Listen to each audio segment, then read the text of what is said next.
So welcome to my channel, Dapat Official. Ngayon may panibago na naman tayong tutorial, no? Ituturo ko po sa inyo kung ano ba ang mga dapat natin gawin bago tayo mag-upload ng ating mga video. Kasi kadalasan meron tayong mga nagagawa na hindi natin nagagawa before tayo mag-upload ng ating video. So ipapakita ko po sa inyo ngayon.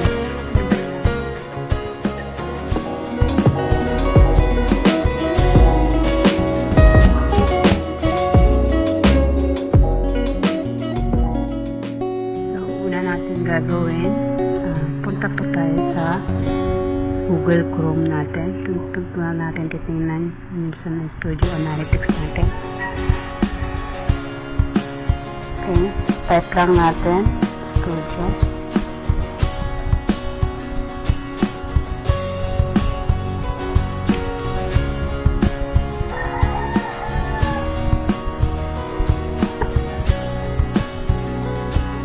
So ayan,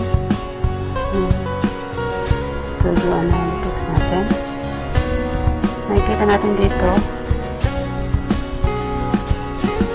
na naka-desktop muna natin siya. Dito nito docket sa taas, desktop site.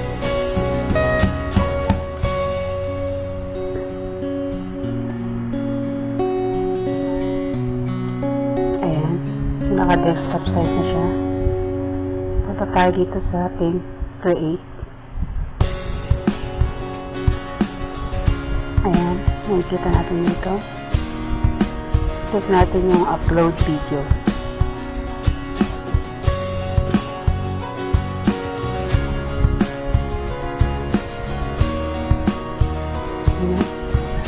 Nandito na tayo sa upload video. Select file, i-export natin.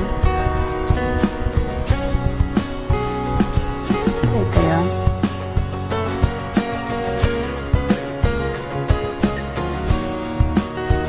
Ayan. So dito, direct na tayo sa details ng video. So dito, gagawin natin ang title. Kunwari, tutorial.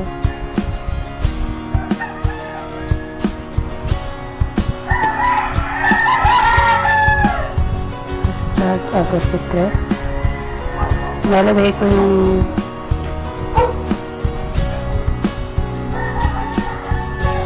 so ayan, yung description na tayo. Ilagay natin yung video title natin dito. Same lang dun sa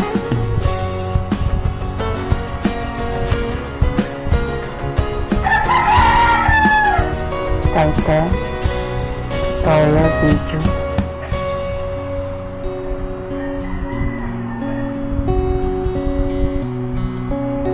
Ayan. Then, sa thumbnail,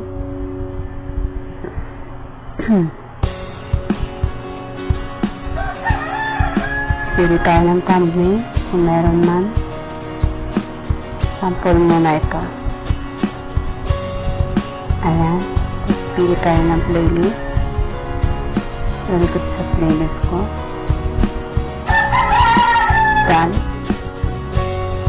So dito sa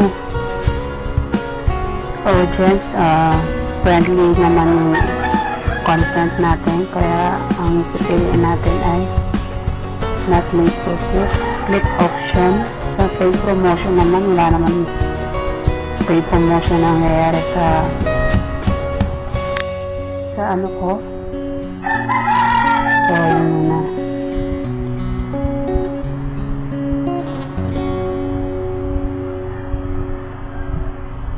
Ayan. Hindi na natin siya gagalawin. Tag. Bigay tayo mas maraming tags kaya na mas maganda. Tutorial video.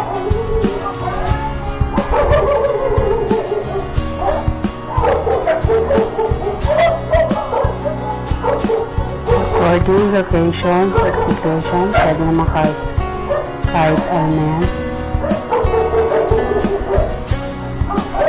Dito sa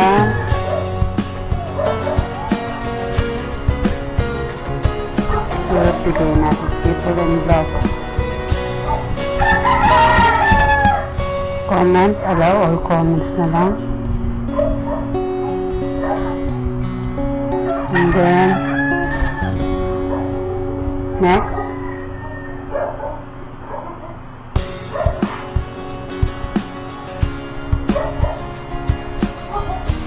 Monetization, i-on natin siya kung monetize na tayo.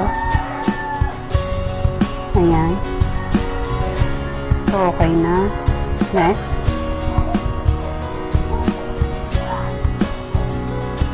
Video element. Can complete the step after the standard operation.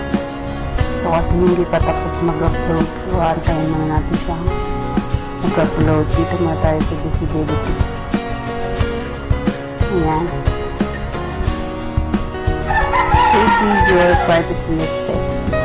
Ipa-private na natin.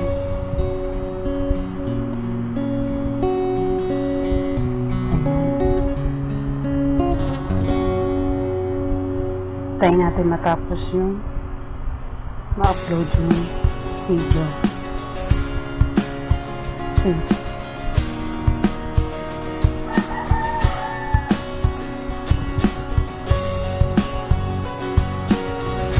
Tayo natin matapos yung upload.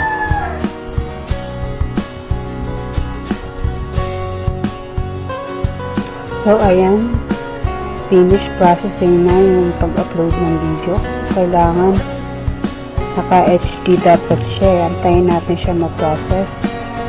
Pero, ito-close na natin siya. So, dapat naka-HD siya para bago natin siya i-public. Close na natin. Ayan.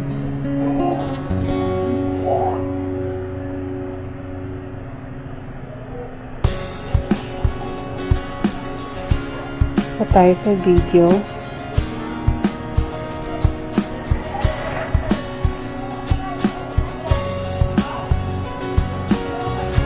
So, checking.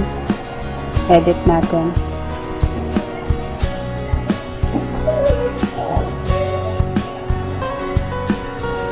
So, dapat guys, kung gusto natin maano tayo sa algorithm YouTube, dapat kung ano meron tayo sa title, dapat meron din tayo sa description natin, at meron din tayo dapat sa tags natin. So, ilalagay natin din yung title ng video.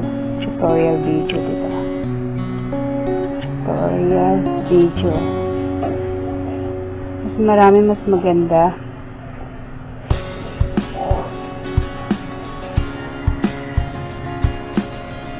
Kailangan nasa 500 na tags. Maganda po yun.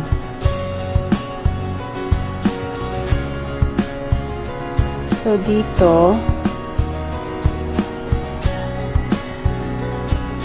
dito na tayo sa more option. So, itong license, so dapat lagi siyang naka-standard YouTube, no? Para meron tayong karapatan na magsan tayo ng pag may gumaya sa video natin, nakaka-copyright sila. Ang category,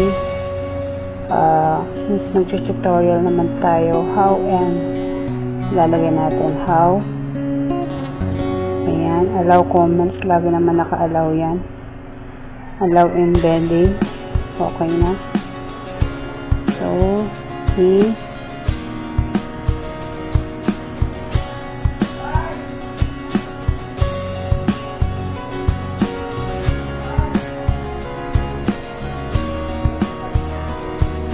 wala naman tayong ginago, diba? So, save muna natin siya. Balik tayo sa basic. Ayan, dito may get natin naka-private siya, no? Naka-private siya. Pero gusto ko kasi naka-schedule siya. para kahit matutulog na tayo, si YouTube na bahala mag-upload ng video natin. September, abang date na yan, September 9. Gusto ko siya i-upload na mga 6 PM siguro or 5 PM. Pwede na 4 PM. 4 PM na lang. Ayan, 4 PM. Done.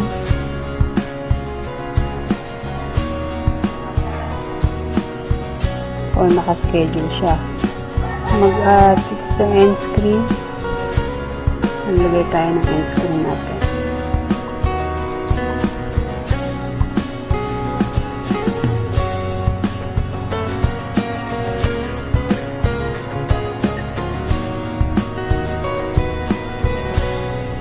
Dito mo nakikita kang pagpipilian. Ayan. Gusto ko maglagay ng end screen, dalawang video. Ito piliin natin. So, ganyan yung kalalabasan niya. Siguro, choose specific video, select videos any on YouTube or allow select video from your channel device. Pili tayo na sarili natin video.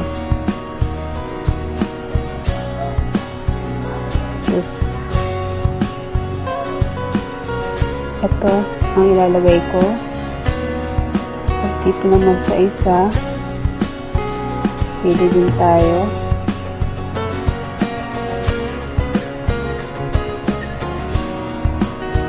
Impayta natin yan.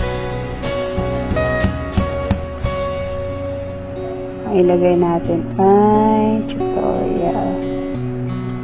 Siguro ito na lang. Ayan. Okay na. Yan yung magiging element ng video natin. Adjust ko lang. So, ayan siya. Ayan yung kalalabasan niya. Yun yung sa last part. Natin siya ilalagay.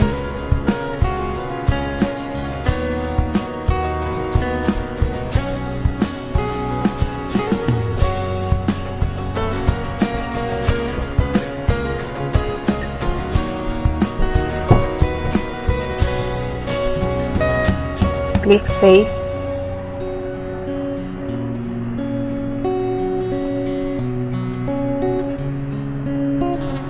Naman tayo sa cards.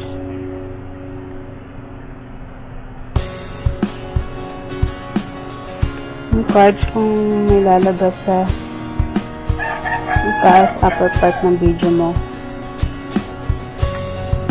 Maglalagay ako ng video ko.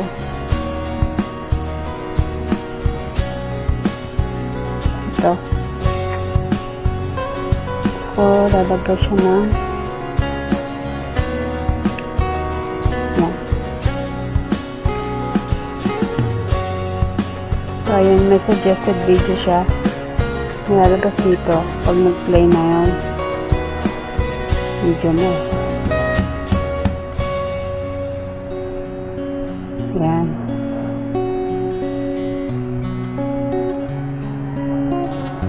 Click save.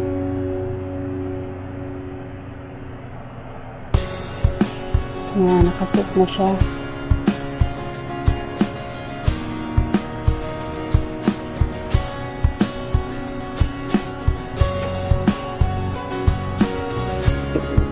Click save.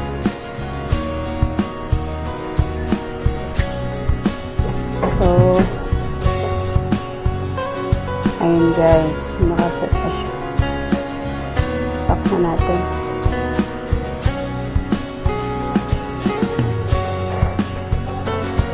So, yan. Naka-on na yung monetization niya. Nag-schedule siya ng 4 PM. Yun yung ma-upload.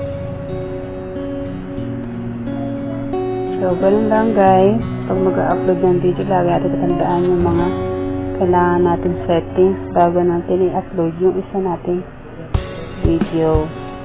para ma-recommend tayo ni YouTube sa algorithm. Algorithm yung nare-recommend tayo ni YouTube yung video natin. Okay? Thank you guys and God bless. Sana mag-like and share and subscribe to this channel. Thank you.